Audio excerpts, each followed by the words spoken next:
Coming up on Tech News Today, Sony hacked again. RIM is still down. iOS 5 causing problems. It's mass insanity on the internet, and the only place that's safe is Tech News Today. Next. Netcasts you love. From people you trust. This is TWiT. Bandwidth for Tech News Today is provided by Cachefly at CACHEFLY.com.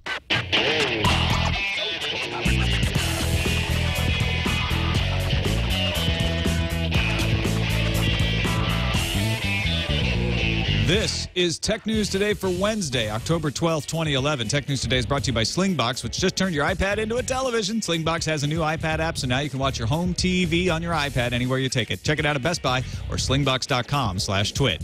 And by Vast Conference, the ultimate in professionalism, clarity, and flexibility for your conference calls, all at a low price. For 2 Vast Conference calls free with no commitment, go to vastconference.com and use promo code TNT.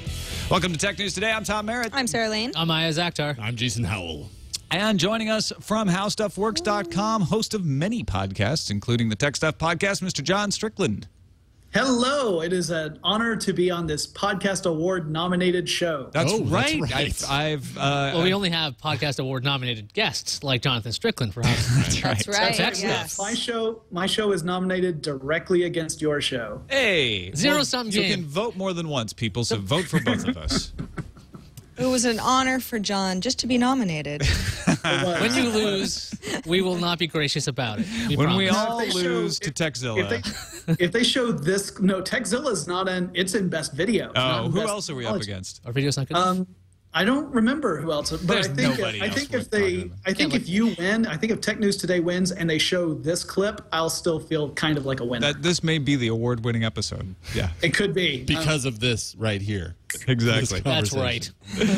All right, let's start off with a new Sony hack. This time, instead of taking days and weeks and months to actually trickle out the details, Sony got right in front of it, said, "We seem to have had some attempts to include a large amount of data obtained from one or more compromised lists from other companies, sites, or other sources." This comes from Philip Reitinger, the SVP and Chief Information Security Officer of Sony. "In this case, given that the data tested against our network consisted of sign-in ID password pairs, and that the overwhelming majority of the pairs resulted in failed matching attempts," in other words, they didn't get to log in, "it is likely the data came from another source and not from our network." So they're saying we weren't hacked. Somebody else got a list of names and passwords and tried it.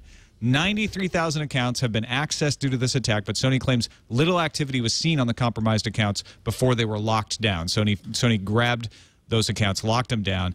They say credit card details are supposedly not at risk. So it sounds like a simple spear phishing attack is what they want you to believe. Yeah, somebody got a bunch of names and passwords and then just tried as many as possible. Not even a spear phishing attack. Yeah, they just got a could list get in. and said, "Hey, maybe some of these people use the same username and password on Sony." And of course, a lot of people do things like that. Right. So it wasn't even really a Sony vulnerability as much as just bad password management. Well, that's odd because when Sony changed all their password policies, they were pretty strict on what kind of passwords you would have, and they seemed like they would be somewhat of a strong password. So the people that might have made the error, who made the error in the first place, might have thought they had a strong password in the first place and just reused it again or something like that.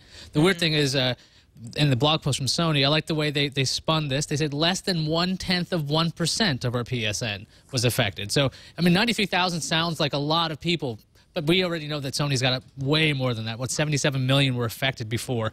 So this doesn't sound too bad. I mean, 93,000, I don't know. Hopefully there won't be a series of subsequent blog posts and saying, okay, it was 150,000. Yeah, it was yeah. 2 million. Or credit cards seem to be Did accessed get out, after yeah. all. Yeah, hopefully we don't see that. We think they learned a didn't lesson. ever see credit cards accessed in the last hack. Right. Also, 60,000 of the accounts were PlayStation Network. 33,000 were just Sony Online Entertainment. So they just went after multiple Sony accounts. Mm-hmm.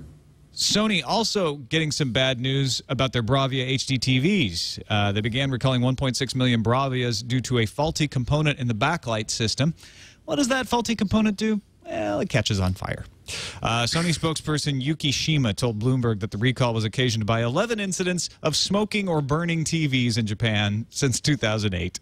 So if you have a Sony Bravia TV, you're supposed to contact Sony. They'll tell you if your TV's on the list of a recall, because it's not a complete recall. Repair technicians will visit your house if it is, and then if your TV has the faulty transformer, because not all the recalled models actually have the faulty transformer, but if it does, it will be repaired. Owners will not receive refunds or replacements. However, if they do have to take your TV away, they're going to give you a rental TV. Oh, awesome. Yeah. You know what's really awesome about this? Guess who has one of these TVs? No way. Way. Happy All right. birthday to you. I know. Bravia time. Sony gave you a little gift. Yeah, well, the best is yet to come, apparently. What's interesting is that this is a TV that I have in my bedroom that really hasn't been turned on in a long time, but I used it every day. When I lived alone, I just had it on. You know, sometimes I slept with it Did on. it ever smoke? Never. Catch on fire? Not that I know of. Yeah. No, I mean, but that's the thing, is that you have to have somebody already come into your home and then be back there looking around to see if you've even got a lamp that needs to be fixed. So I might just be fine, or I might be looking for a meltdown the next time I try to fire up Netflix. 11 incidents in 3 years. That's not a whole lot. So what you should do, though, is I guess have a fire extinguisher right next to your Bravia. Right. Or by the remote, I guess, because otherwise, you might be watching something, you're getting caught up, and you're like, hey, that looks realistic, that fire in the scene. I just thought Okay, it was this is not good. I just thought it was a backlight. That's what a backlight's supposed to do, The right? ambient light, right? Best episode of Rescue Me ever. So immersive. I can smell yeah, the smoke. I thought this TV didn't have 3D or smell-o-vision. The element that is at risk here is it's an inverter transformer. So it's converting direct current into alternating current, and it's changing the voltage for the backlight. So that's the element that's actually shorting out. I just thought I'd say that because Tom said what it was doing was melting. I wanted to say what it was supposed to do. Right. It's not supposed to do the melting. Let's Because I talk about how stuff works. So if it used direct current to start with and no inverter necessary, this would be fine. It could make some neat artwork, though. Think of the way all the TVs will melt in an individual way. Okay. John, could you eyeball that transformer and be able to tell, like if you saw it swelling up or something? Would there be any visual indication that you could look at on your own? If I saw smoke coming from it, I could almost guarantee you Thanks, that was nice. one of the affected ones. No other way around. No, I honestly no. It's Transformers. That's the thing, is that unless you happen to know the specific model that's being used in that particular television, you're not going to notice anything necessarily until it's gone really wrong. I mean. Yeah. It's an electronics component. Sometimes we see these components in various products go faulty, and I think Sony's doing the right thing here. You know, they're being as responsive as they can be. I'm glad that they're looking at repairing these things for free. But yeah, it's going to be a little bit of an inconvenience for anyone who owns one of these televisions. Sorry, Sarah. Yeah, maybe keep it unplugged when you're not at home, just to be extra safe, and contact Sony. It sounds like that's really your best option, is to get them to send It's much it. better than the fire extinguisher after the meltdown. You might want to have that anyway. I want to have it handy, but just your in bedroom. case. Yeah. Okay. Just, well, you know. No? Sounds like you guys have more interesting lives than me. I want to stop a fire. That's all I'm interested in. No, I'll clearly say I have a more interesting life than you. How about that? I'm glad. I'll do that today. Glad we got it out there. Wow. You know who else is having an interesting life and wishes they didn't are all the CTOs of RIM. David Yock, not all the CTOs, all of the technical folks at RIM. CTO David Yock had a press conference today because the outage that we've talked about the past 2 days has spread now to the United States and Asia. So let me see. Can we call it worldwide? It's in Europe, Middle East, Africa, Asia, North America, South America. I guess if you're in Antarctica, everything's good. Well, yeah. What about Australia? Australia has not been mentioned. You're right. That's a whole continent right there. There you go. Oceania is safe. But it seems that this is all traced back to that core switch, the core router that went down in the UK on Monday. David Yock says it's now a backlog issue. Clearly, we have a backlog in Europe based on the initial outage and the time it's taken to stabilize that. At this point, we have not throttled the other regions, but as you can imagine, with the global reach of BlackBerry, people using it to contact others around the world, there's a lot of messages coming to Europe from Asia and the Americas, and those would be backed up on the other system. It's looking like over time that backlog built up and started impacting other systems. Yeah, it's kind of a domino effect. Well, it seems like at this point, it's just a really, really bad week for RIM. I know I saw some stuff flying around like, is this really what's going on behind the scenes at RIM? Has there been some sort of like a hacking incident and they're trying to cover it up? It would look so bad for them if that really were the case and it came out that they had spun some sort of like this is just an internal issue that we were sort of like a backlog issue.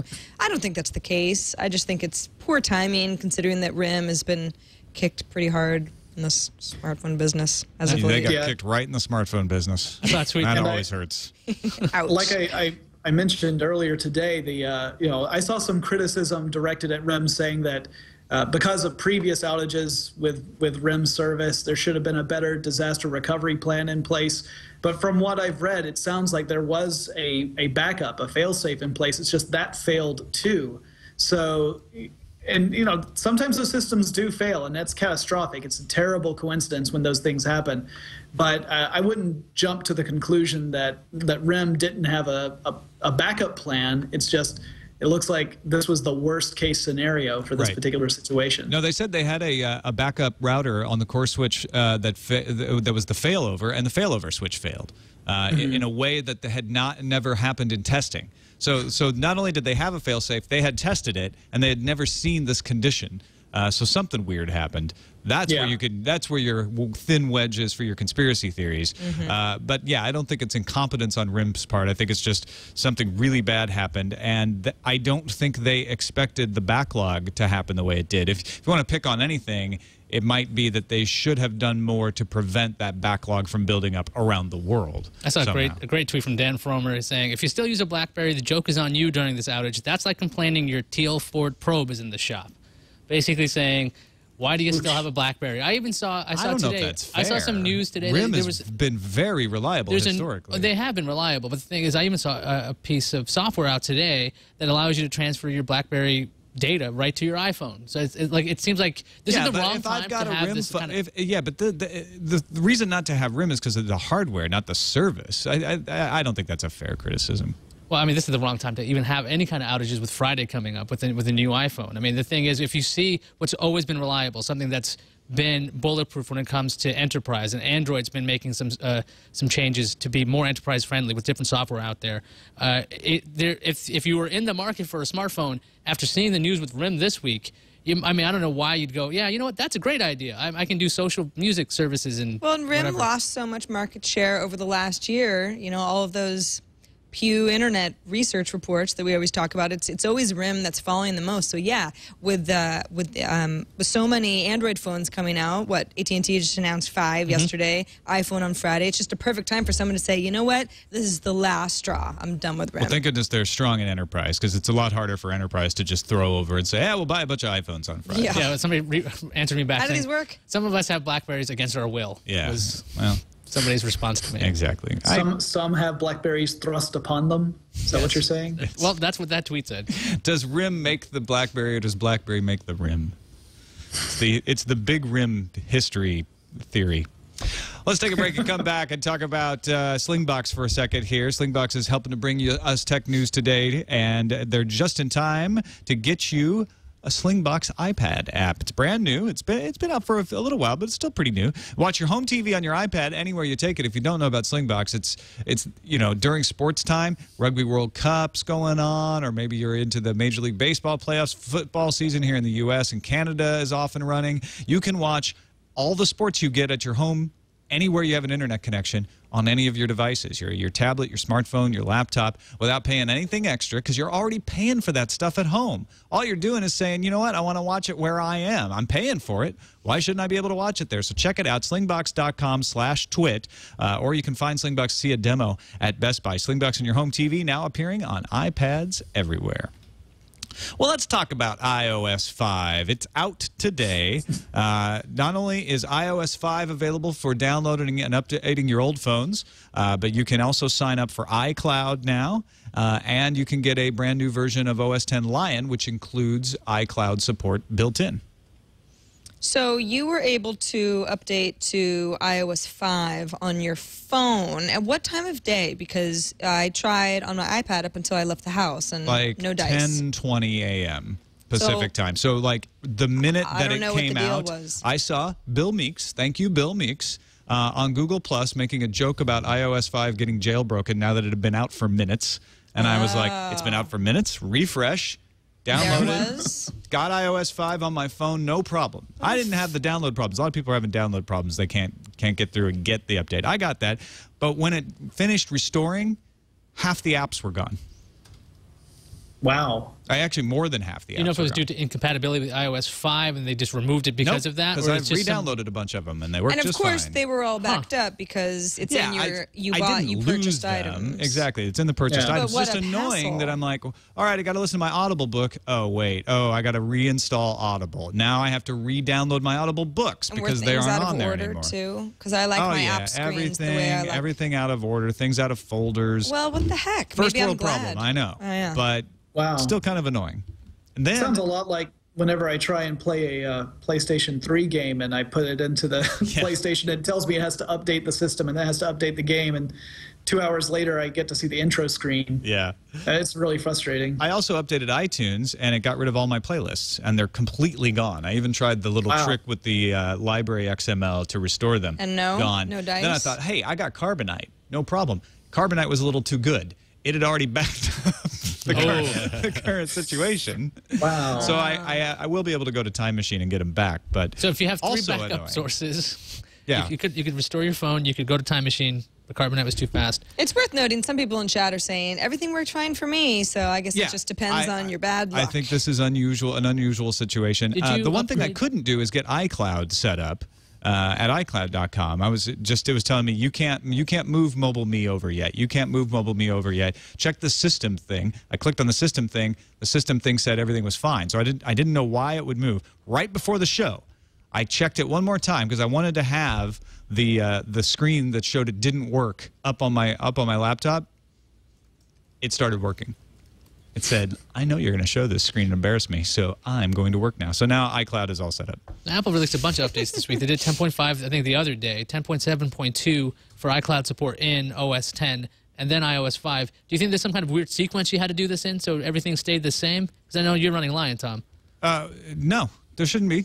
I'm just wondering, like, why I did it in the sequence you're supposed to. Well, that's great to know, because when I go home, I'm going to try it out and see what happens to my systems. Honestly, don't think most people will have this problem.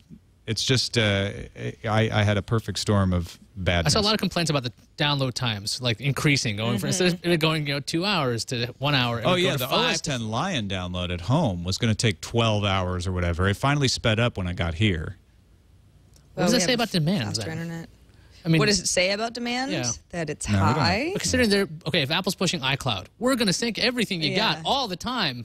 Your stuff will always be in sync. We're going to do over-the-air updates and everything.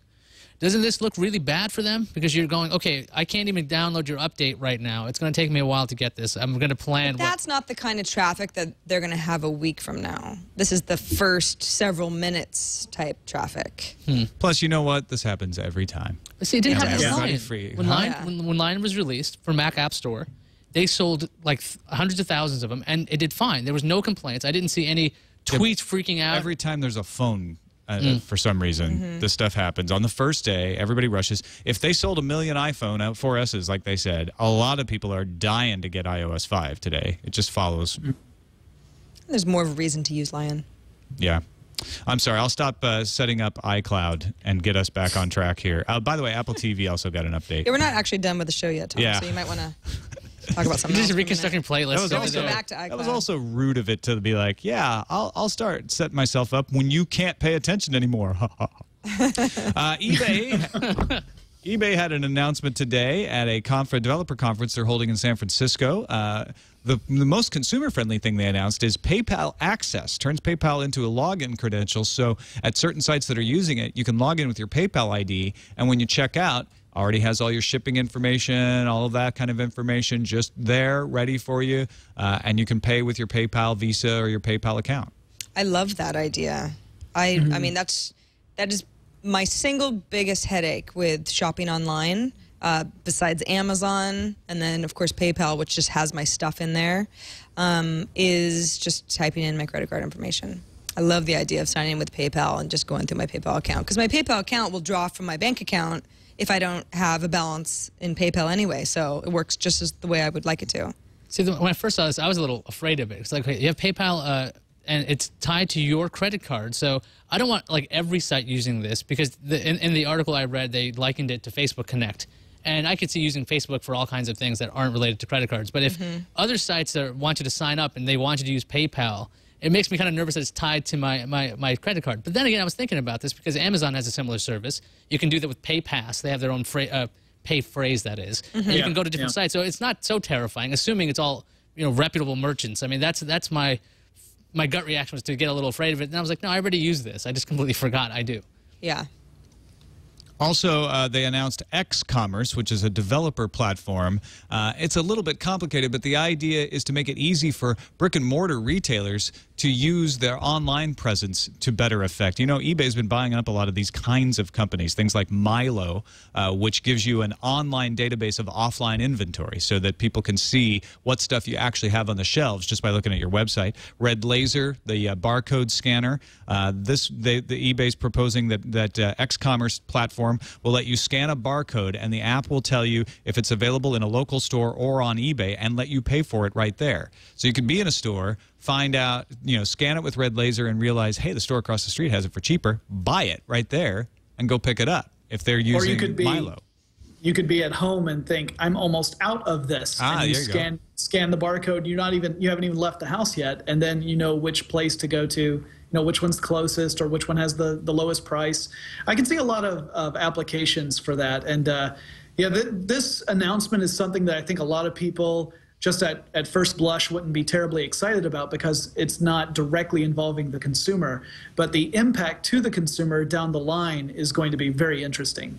And then there's things like Magento, which will let retailers set up their own web stores very easily and put apps in there. Adobe, Facebook, and Kensho have all created experiences and APIs for developers to integrate into their applications relating to online shopping on mobile and local. So it's eBay basically being the opposite of Amazon. Whereas Amazon's saying, we want to bring you all into our store online, eBay's saying, we want to be the platform for all the stores out in the world to bring you in from online. Which is a really good call on eBay's part because we're all still going to stores. Amazon's an absolutely great service and will continue to be for the online sector. And eBay is like, we're not just going to become another Amazon. We just want to make actual physical stores a lot easier to use. And eBay, yeah, go ahead, John. I was just going to say, it's not just good because of the fact that we go to a lot of these stores still. It's great for the stores because you're talking about businesses that traditionally have not had a leg in the online market at all. That's not their world. They're not used to having to set up an internet presence and to maintain it and to make sure that they've got all the systems in place. Usually they have to contract that stuff out or get a consulting group to help them figure out how to do this. eBay is really streamlining that so that these businesses can play in the digital world on a level that they really weren't able to do so in the past. And eBay is the right people to do this because their experience started with saying, hey, you want to sell something? We'll help you sell it. And so instead of just saying that to individuals about auction items, they're now saying it to entire retail industries. And I think that also is a good call.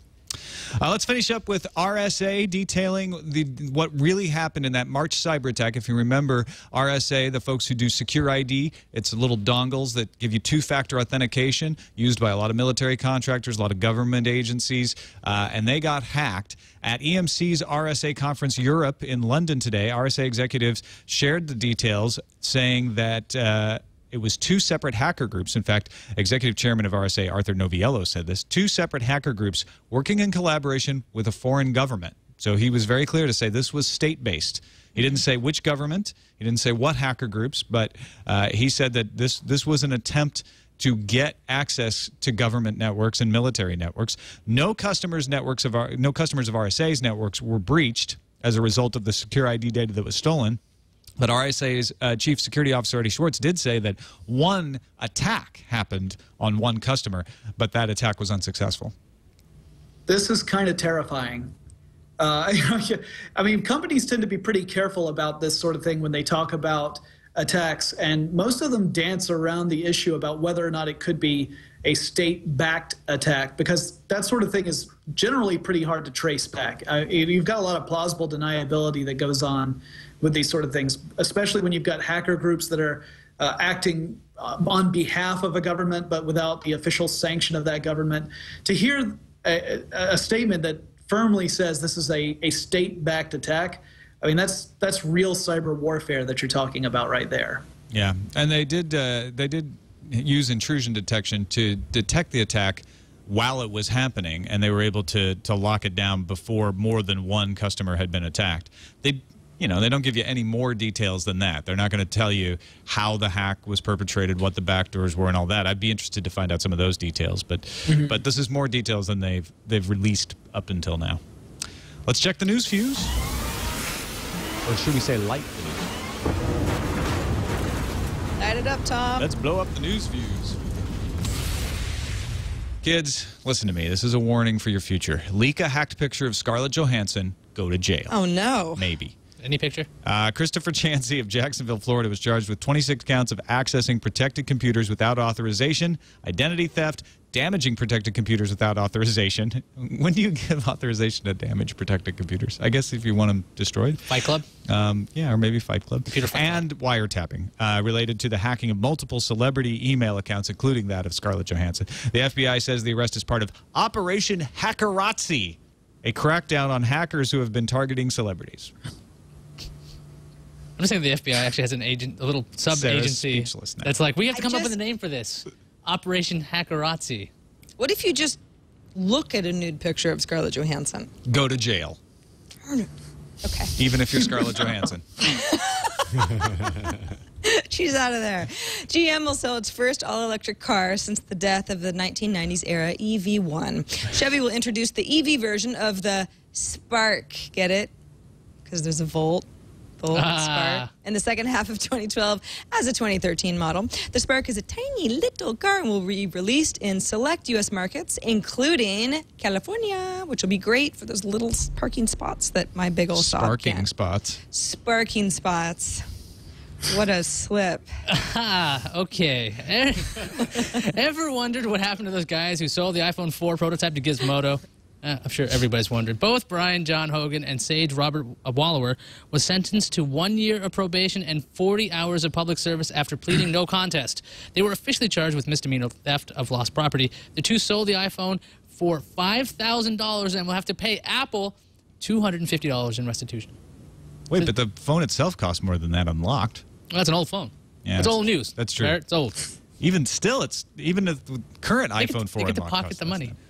Appalled by the idea of paying $60 for an on-demand movie in your house when it's still out in theaters? No. I am appalled. Well, be appalled no more. Bowing to pressure from theater owners, Universal has dumped plans to allow home rental of Tower Heist, starring Eddie Murphy and Ben Stiller and Matthew Broderick. The rental plan was only slated for Atlanta and Portland, but several theater chains had said they would boycott the movie nationally in protest. However, you can still get at least one movie kind of early. Bad Teacher, that Cameron Diaz vehicle. Will be released online before it hits optical media. The movie will be available on iTunes, Amazon, Xbox, and other places before you can get it on DVD or Blu-ray. Variety says this is the first time that a major studio has done this kind of release. All Things D figures that the studios are just looking for another revenue stream. I noticed that there was a, oh gosh, the name of it is escaping me, but Lars von Trier's new movie starring Kirsten Dunst got a lot of press over Cannes because he made some weird statements to people. That got released on iTunes. Hasn't even hit theaters yet. Wow. No kidding. Was it a major? Not a major studio, though, right? Indie film? Yeah, his movies are always indie films, but he's also pretty well known. So yeah, that's crazy. Yeah. So Microsoft has heard your complaints about the Windows 8 start screen, Tom. Thankfully. Over at the Building Windows 8 blog, Marina Ducone pointed out Microsoft has been seeing some quote, visceral feedback. That was the actual knife quote. in the gut. And hopes to shut you up by introducing a new app screen, which kind of looks like a desktop with a whole bunch of arranged icons. That is not working. The blog post goes into detail about spatial relationships, and they're still trying to win you over. But it's not working, is it, Tom? That's supposed to make me feel better? You love it. It's like just a bunch of... Yes. That was designed specifically just to make you feel better, Tom. Well, maybe you'll hate it so much you'll use the start screen. They're going to try to say I invented that. That's what is going to happen. A European group called Europe versus Facebook, just a neutral name, wants to know exactly what information Facebook holds about its users. They received a CD-ROM with over 800 pages from Facebook, but noticed some info that they had asked for was missing. So they went back to Facebook and asked them about it. Facebook responded by saying that some of the data is protected as trade secrets or intellectual property, even though Tom, it's people's data. I'm sorry, but I couldn't hear the rest of that news story because as soon as you said Europe versus Facebook, I had the final countdown just playing in my head on repeat. That is their theme song at Europe versus Facebook. And it is not the band Europe. We should have made that clear. I apologize. Wait, what? Oh, Well, we don't know changes that. everything. They It's could be an part of the honest group. mistake. It's not just It really the band Europe. is. And that's a good song. Let's be honest. Pump up stuff. That's true. At I'm the gym. fired up. Do-do-do. Okay. Like your TV. Samsung Electronics said on Wednesday that it's going to soon release upgraded versions of 3 Galaxy smartphones in Europe to get around those temporary sales bans on earlier versions of products that violated an Apple patent. The patent in question allowed for a certain method of scrolling or browsing through photos in some Samsung smartphones. This doesn't have any effect on the cases in Australia, Germany, the U.S., and I might be forgetting another country because they seem to be warring in every country in the world. Yeah, the world tour. I think I've got Lawsuit the thing. big ones. Yeah. You want to know what Samsung's doing about Apple in Australia? The Sydney Morning Herald reports Samsung set up a pop-up store merely meters away from Apple's Sydney store. The first 10 customers each day, up to Friday, they get a Samsung Galaxy S2 for just $2, which in Gadget Reports is contract-free. Damn. The line is already longer than Apple's, according to the Herald. So line up, get your $2 Samsung Galaxy S2, sell it on eBay, and then go buy an iPhone 4S. Yeah, I mean, just because you got a cheap Galaxy doesn't mean you can't just go to the next store over. All right, let's move on to the randomizer. Randomizer. A paralyzed man has high-fived his girlfriend. This is not a joke. Tim Hems, who was paralyzed in a motorcycle accident, has become the first participant in actual clinical trial testing of a brain implant that directs movement of an external device. Neurosurgeons at the University of Pittsburgh School of Medicine in Pennsylvania implanted the electrodes about the size of a postage stamp, big postage stamp, on top of Hems' brain over an area of neurons that fire when he imagines moving his right arm. They then threaded wires from the implant through his skin, through his neck, pulled the ends out of his body near his chest, and connected the implant to a computer that converts specific brain waves into particular actions for his robotic arm. Yeah, the researchers tested this out on chimps, and what they did was they intercepted the signals as they would want to grab for something, and they were able to translate that to a mechanical object like this arm. And you can see this chimp trying it out, and this is the same technology that's in this paralyzed man's head. He can actually translate this stuff, and apparently it's not the same kind of thing the way you think. If you think up, it's not going to move things around. It's actually a different pathway, so it's a really huge breakthrough. Yeah, what's fascinating to me about this is as this is used more and more by people who need to use this type of technology, how do they improve it? Like in the beginning, you know, it's very jittery and slow moving and all that, but when they really master it, like that's really exciting. And they can Well, let that it's a poor really- chimp out. It's a really cool idea because it involves learning on 2 different levels. Yeah. The person who has the arm has to learn how to think to make the arm make those moves, and the computer system has to learn how to interpret those synapses when they're firing. It has to determine what those actually mean and translate that into movement. So this has elements of robotics and artificial intelligence. I mean, the really cool thing about this is not only is it going to potentially help people who are paralyzed, who have lost a limb, things like Dean Kamen's Luke arm could take advantage of this sort of technology. That's really awesome, but what's even more amazing to me is that it implies that there could be further developments in multiple disciplines just from what we've learned from this particular project. I can't wait for this to become a controversy for the Olympics. Like we had the controversy about the person with the artificial legs, whether now they could you run can or not. think of running faster, therefore you're unfair. That would be such a huge milestone in our advance. If suddenly people who in the past couldn't even walk are suddenly being kicked out of the Olympics because their legs are too powerful. But they need like exoskeletons to make their bodies move, or are you talking about like they have a robot proxy running? No, I'm talking about this. They've got robotic legs. Okay. Implanted and electrodes in their brain. Exactly what we're talking about here. Well, it's a matter of time before we see the technology reach a point where it can match, much less exceed the human ability. But that time will eventually come, and then we have all these ethical questions of, is it right to do that? We saw, I think there were 2 instances recently in Europe where a doctor did elective amputation surgery on patients to replace arms with a robotic arm. Now, in both of those cases, the arms were injured. It wasn't that someone just chose to replace a healthy arm with a robotic arm, but if we get to the point where robotic limbs are actually as useful or more useful than human ones, I mean, I could just imagine having one with dozens of points of articulation. Maybe we'll see that where we pay for an upgrade. Where it's like you get tool arm. So it's like you never look for that screwdriver again. You've got them all. You could get a Swiss Army. That's a. Oh boy, that's it. No, it's from a Heinlein novel actually. Moon is a Harsh Mistress. The main character actually has several arms that he keeps fitting on for whatever job. Then there's Grindhouse. It's a turn into of course Grindhouse. On the other side documentary of this. Grindhouse, yes. All right, let's take a quick break before the calendar and thank our other sponsor for today, Vast Conference. If you want a professional conference call that you can control from your web browser, mute people, turn people on and off, save an MP3 of the conference call so that you have it for later. Maybe you can even distribute it as a company podcast, or maybe you just want to be a podcaster and this is a way to do it. Check out Vast Conference. They are the leader in making it simple, so you don't have to sign up for some big complicated thing, and everybody just calls in on a phone, just like they're used to. You give them a phone number, you give them a code, they call in, and they're all in the conference, just like those big, fancy, expensive, professional conference systems that they install at companies, but it's a lot cheaper. The pricing for this professional conference service is 2.5 cents per minute for regular toll calls and 6 cents per minute for toll-free numbers. You decide. You get both numbers. You decide which one to give out for the conference. Sign-up's fast and easy. You pay only for the calls you host. And Vast is going to give you 2 free business calls to try it out. Go to vastconference.com for all the details and sign up for a free account. It's fast and easy. And use the promo code TNT when you sign up, and you will get those free trial calls. And you'll also be dynamite. You will be dynamite. Be sure to use that promo code to get your 2 business calls free at vastconference.com. We thank them for their support of Tech News Today. What's up on the calendar? Glad you asked me that, Tom. Samsung and Google's ice cream sandwich Nexus Prime event was delayed. People were bummed about that. But it might be back on for the 19th. There's some rumors this might happen on stage at the Asia D conference. That's All Things D conference happening in Hong Kong. So if you're excited, the 19th might be your day.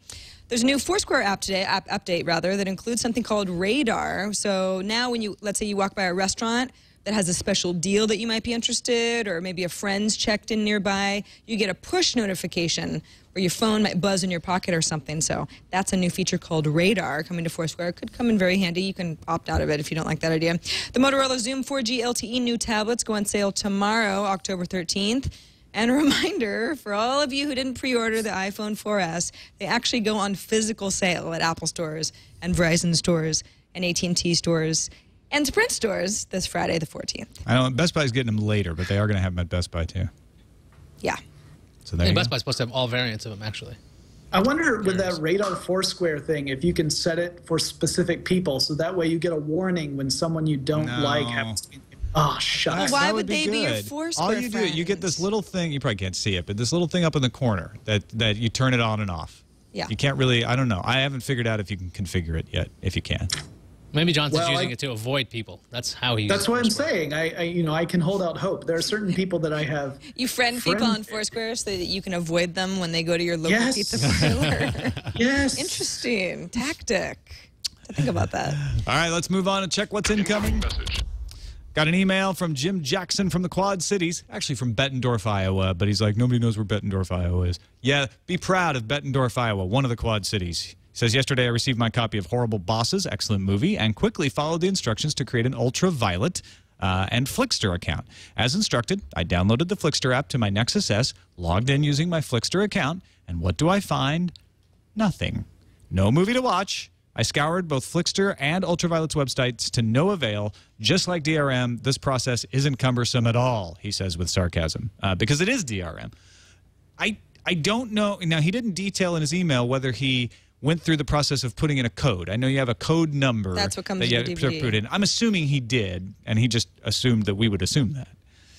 Well, Or Tom, if- we've learned that the most secure DRM in the world is the kind that doesn't let you access content. Yes, exactly. How can you pirate it? Yeah. You can't do anything with it. And You can't even this download is it. just one person's email. Yeah. I would like Yes. to know if other people have tried this and had it succeed, and then maybe I could put you in touch with Jim, and you can help me figure This is it also out. the first movie that has this. The first one Right. was released. I think Green Lantern, that'll be the big test. That's coming out, I think, next week, or it's already out. That will have the ultraviolet one. And I'm That sure. seems like more of a Blu-ray type of a movie for a lot of people anyway, more than Horrible Bosses. Blu-ray? Okay, but it comes with ultraviolet.